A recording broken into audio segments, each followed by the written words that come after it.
हिनाता team 7 में होती, जिसको भी लगता है कि भाई कोई बड़ा चेंज नहीं आता, हिनाता भी साकुरा की तरह यूजलेस रहती, तो तुम गलत हो भाई। दुनिया जज्बात सब बदल जाते कहानी के। और इस वीडियो में तुम्हें वो साइड देखने को मिलेगी ब्याकुगान की जो कि किशिमोटो सर दिखाना चाहते थे, लेकिन उन्होंने नारुतो सीरीज में वो साइड नहीं दिखाई बल्कि मूवीज और बोरुटो में दिखाई। शारिंगान वाले क्या कहते थे, कौन हो तुम? अब हम बोलेंगे तू कौन है बे। मतलब यूगा, उचिहा और उजुमाकी एक ही टीम में, मतलब टोटल डिस्ट्रक्शन। देखो कहानी की शुरुआत तो प्रिटी स्टैंडर्ड ही रहेगी किशिमोटो स्टाइल में, मतलब नारुतो, सास्के, हिनाता, तीनों का पास्ट, तीनों का प्रेजेंट, तीनों की पर्सनैलिटी और रिलेशन सेम रहेगा निंजा एकेडमी की टीम सिलेक्शन वाले दिन तक। उसके बाद जब टीम 7 बनाई जाएगी तो एक तरफ होगा सास्के जिसको किसी से कोई फर्क नहीं पड़ता, वो किसी भी टीम में चला जाए। एक तरफ होगा नारुतो जो कि चाहता था कि वो साकुरा की टीम में जाए, और एक तरफ होगी साकुरा और इनो जो कि चाहेंगे कि उनकी टीम में सास्के आ जाए। लेकिन इन सब से अलग होगी हमारी ब्याकुगान प्रिंसेस हिनाता। हिनाता जोर जोर से विश कर रही होगी कि कुछ भी हो जाए बस वो नारुतो के साथ आ जाए, उसे फर्क नहीं पड़ता कि तीसरा मेंबर कौन होगा, बस वो नारुतो के साथ मिशंस पर जाना चाहती थी। और ऐसा ही होता है, टीम 7 अनाउंस होती है, सास्के विद नारुतो। नारुतो काफी ज्यादा डिसअपॉइंटेड होता है, और जब तीसरा नाम अनाउंस होता है हिनाता का तो हम देखते हैं कि सास्के को कुछ फर्क ही नहीं पड़ रहा। नारुतो एकदम सैड है, साकुरा और इनो दोनों गुस्से में हैं, और हिनाता पूरी क्लास के सामने पहली बार चिल्लाती है जॉयफुली। सबको लगता है कि वो सास्के के लिए चिल्ला रही है। साकुरा और इनो उसकी तरफ देखते हैं, हिनाता एकदम एम्बैरेस हो जाती है, उसका पूरा मुंह लाल हो जाता है और वो हेड डाउन कर लेती है। उसके बाद इन सभी का सेंसर डिसाइड होते हैं, और इन सभी का सेंसर डिसाइड होता है ककाशी हटाके। अब इसके आगे की जो कहानी होती है वो भी काफी हद तक सेम रहती है। हिनाता से जब पूछा जाता है कि उसके गोल्स क्या हैं तो एक तरफ नारुतो एनर्जेटिकली बोलता है कि उसे होकागे बनना है। सास्के का भी सेम जवाब होता है कि he want to kill certain someone. लेकिन जब हिनाता पे बात आती है तो हिनाता बेचारी बोल तक नहीं पाती नारुतो के अराउंड। वो एकदम धीमी धीमी आवाज में बोलती है कि उसे स्ट्रॉन्ग बनना है, स्ट्रॉन्ग बनना है ताकि वो अपने चाहने वालों को, अपने अपनों को प्रोटेक्ट कर सके जिनको वो प्यार करती है। अगेन इनकी ट्रेनिंग होगी और फिर होगा बेल वाला टास्क। अब ओरिजिनल एनिमे में क्या हुआ था, ओरिजिनल एनिमे में जब नारुतो भूखा था तो सास्के उसको खाना देने के लिए तैयार हो गया था, लेकिन इस एनिमे में जैसे ही ककाशी वहां से चला जाएगा हिनाता बिना कुछ सोचे समझे दे देगी उसे अपना खाना और बोलेगी कि जल्दी खाना खा लो, तुम्हें भूख लग रही होगी। सास्के करेगा उससे मना, बोलेगा कि अगर तुमने इसे खाना खिला दिया तो हम सब वापस चले जाएंगे और ककाशी हमें फेल कर देगा। हिनाता बोलेगी कि मुझे फर्क नहीं पड़ता, और इवेंचुअली ओरिजिनल एनिमे में भी सास्के तैयार हो गया था नारुतो को खाना खिलाने के लिए, तो इस एनिमे में भी वो तैयार हो जाता है और इनके टीम वर्क को देखकर ककाशी इनको पास कर देता है। अब देखो पहला लैंड ऑफ वेव्स का मिशन आता है जिसमें कुछ बहुत बड़ा चेंज नहीं होने वाला, बस एक बड़ा चेंज होने वाला है, वो है हिनाता की ब्याकुगान की वजह से ककाशी को बहुत हेल्प होने वाली है। जाबुरा की स्पेशल एबिलिटी थी कि वो छुप जाता था मिस्ट का यूज कर, बट हिनाता के पास ब्याकुगान होने की वजह से वो उसकी पोजीशन काफी आसानी से पता लगा लेती थी, जिसकी वजह से जाबुरा और हाकु दोनों काफी आसानी से हार जाते हैं। मतलब अनलाइक साकुरा, हिनाता इस मिशन पर काफी ज्यादा काम आती है। और दूसरा चेंज जो आता है वो आता है हिनाता और नारुतो की रिलेशनशिप में। नारुतो की हमेशा हेल्प करती है हिनाता, साकुरा की तरह ही हिनाता काफी आसानी से पेड़ों पर चलना सीख जाती है, लेकिन सास्के और नारुतो काफी ज्यादा मेहनत करते हैं। वो इतनी मेहनत करते हैं हिनाता को देखकर बहुत बुरा लगता है। हिनाता बोलती है कि मैं तुम्हारी मदद करती हूँ, लेकिन सास्के मना कर देता है। सास्के बोलता है कि मुझे तुम्हारी जरूरत नहीं है, लेकिन नारुतो को हिनाता बहुत हेल्प करती है। हिनाता सिर्फ और सिर्फ नारुतो के पास आना चाहती थी, लेकिन नारुतो पहली बार जिंदगी में सास्के को बीट कर देता है हिनाता की वजह से। एक्साइटमेंट में नारुतो एक डायलॉग भी मारता है। नारुतो बोलता है कि मैंने पहली बार सास्के को किसी चीज में हराया है जब तुम मेरे साथ थी, तुम हमेशा मेरे साथ रहना। नारुतो तो बिना सोचे समझे कुछ भी बोल जाता है, लेकिन ये हिनाता के लिए बहुत बड़ी बात थी। उसके बाद ये लोग कोनोहा में वापस आते हैं। चूनिन एग्जाम्स एग्जैक्टली सेम रहता है, क्योंकि इस टाइम तक ना तो हिनाता ओरोचिमारू को रोक सकती थी और ना ही नारुतो सास्के की हेल्प कर सकती थी। वो अपना मैच नेजी से बहुत बुरी तरीके से हार जाती है और नेजी का एटीट्यूड नारुतो को बिल्कुल पसंद नहीं आता। नारुतो बोलता है कि अगर तुमने मेरे दोस्तों पर वार किया है इसका मतलब यह है कि तुमने मुझ पर वार किया है और मैं अपना बदला लेकर रहूंगा तुमसे। जिसके बाद जो नारुतो वर्सेस नेजी की फाइट होगी वो और भी ज्यादा इमोशनल होगी और भी ज्यादा इंटेंस होगी, क्योंकि इस बार नारुतो अपनी बेस्ट फ्रेंड का बदला भी ले रहा है साथ में। अगेन इसके बाद जितने भी इवेंट्स होते हैं ओजी नारुतो में, उसमें हिनाता कुछ बहुत बड़े बड़े चेंजेस नहीं कर सकती। आई मीन ओजी नारुतो के सेकंड हाफ में सास्के और नारुतो पर ही पूरा फोकस रहा था, साकुरा के ऊपर भी कुछ फोकस नहीं था, तो हिनाता क्या ही कर लेती।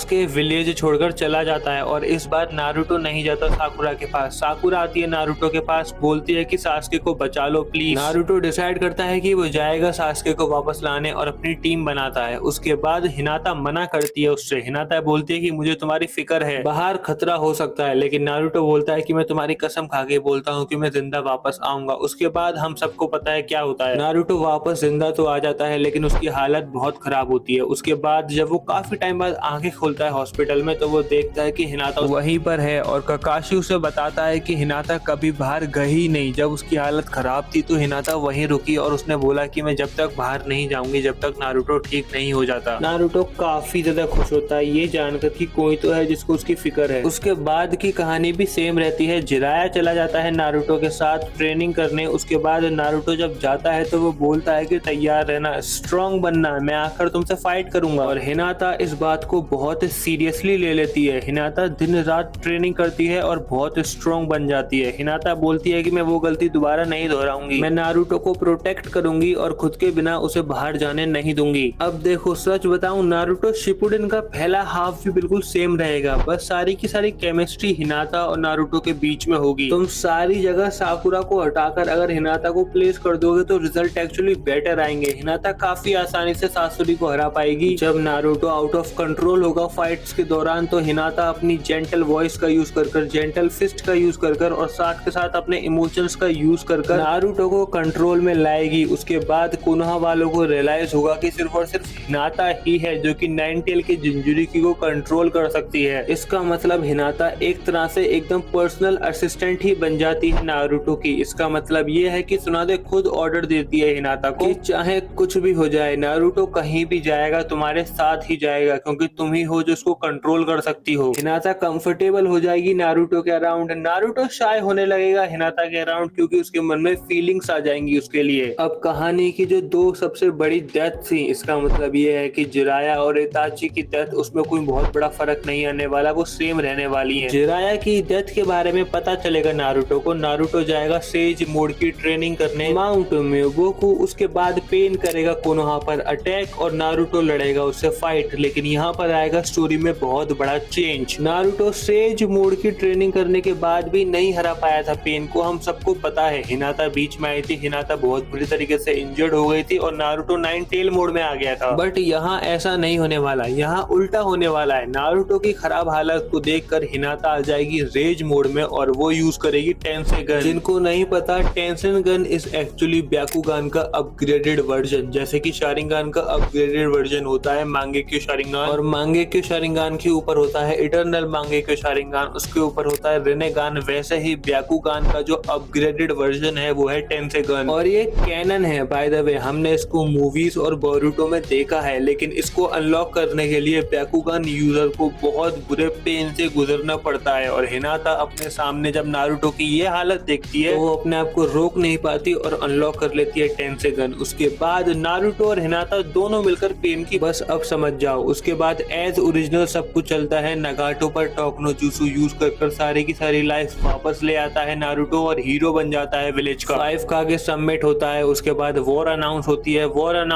है। वॉर वाली आर्क में हिनाता बहुत बड़े बड़े चेंजेस कर सकती है, लेकिन शुरुआत में नहीं। इस कहानी में नारुतो और सास्के तो ओरिजिनल कहानी जितने ही स्ट्रॉन्ग है, लेकिन हिनाता एकदम हद पार पावरफुल हो गई है टेंसे गन की वजह से। पूरी की पूरी वॉर सेम रहती है, लेकिन जब नारुतो ऑलमोस्ट मरने पर आ जाता है, जब उसके अंदर से टेल बीस्ट को एक्सट्रैक्ट कर लिया जाता है, तब हमें वहां पर ओरिजिनली तो माइट गाय वर्सेस माद्रा देखने को मिला था, लेकिन यहाँ पर हमें माद्रा वर्सेस हिनाता देखने को मिलता है। टेंसे गन का यूज कर हिनाता बहुत स्ट्रॉन्ग है और माद्रा को अच्छी टक्कर देती है। क्या सिर्फ लड़के ही अपनी वाली के लिए दुनिया से लड़ सकते हैं? क्या कोई लड़की अपने वाले के लिए दुनिया से नहीं लड़ सकती? सामने माद्रा है तो क्या हुआ, हिनाता के सामने कैसे हर्ट किया नारुतो को। लेकिन देखो, as a true Naruto fan में इतना बड़ा पाप भी नहीं करने वाला कि मैं बोल दूं कि हिनाता ने माद्रा को हरा दिया। ऑफ कोर्स नहीं हरा पाती हिनाता, काफी अच्छी फाइट दे पाती है, हरा नहीं पाती। लेकिन फिर होता है टीम 7 का रीयूनियन। सास्के वापस आ जाता है रेनेगान के साथ और नारुतो अनलॉक कर लेता है सेज ऑफ सिक्स पाथ और यहाँ पर होती है मौत का तांडव शुरू। यहाँ पे ये तीनों मिलकर माद्रा को काफी आसानी से हरा देते हैं। जब माइट गाय पेल सकता है तो ये तीनों मिलकर भी पेल सकते हैं। कागुया यहाँ पर आए ही नहीं क्योंकि जेसु कभी धोखा दे ही नहीं पाया, उससे पहले ही माद्रा मर गया। एंड देन अगेन कहानी सेम रहेगी। हिनाता मैरी नारुतो बच्चे हुए, सब खुशहाल, the end. And thank you so much, sayonara.